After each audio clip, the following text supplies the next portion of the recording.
वाई बाजार येथील ग्रामपंचायत या ना त्या कारणाने नेहमीच चर्चेत राहते। दिनांक 17 मार्च रोजी जिल्हा प्रशासनाचा आठवडी बाजार बंद करण्याचा आदेश असतानाही दस्तूरखुर्द उपसरपंच यांनी सकाळच्या सत्रात आठवडी बाजारात फिरून व्यापाऱ्यांना दुकाने लावण्यासाठी प्रवृत्त केलं होतं। दुपारच्या सुमारास पोलीस येऊन धडकल्यानंतर उपसरपंचांनी घुमजाव करीत पोलिसांसोबत फिरून परत दुकाने बंद केली। दिनांक 24 मार्च रोजी मंगळवारला आठवडी बाजार भरतो का हे पाहण्यासाठी ग्रामपंचायत सदस्य उदय जोगा जाधव चौकात आले असता उपसरपंच हाजी उस्मान खान चांद खान यांच्यासोबत त्यांची शाब्दिक चकमक झाली। थोड्याच वेळात हमरीतुमरी होऊन ग्रामपंचायतच्या लोकप्रतिनिधींमध्ये झटापट सुरू झाली। प्रचंड लोकांची गर्दी ही भानगड बघण्यासाठी जमली होती।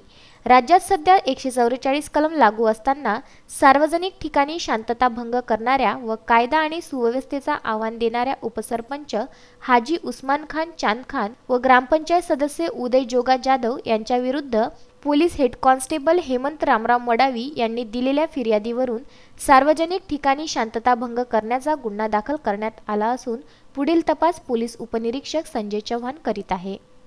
कार्तिक बेहरे, विदर्भ न्यूज, माहूर।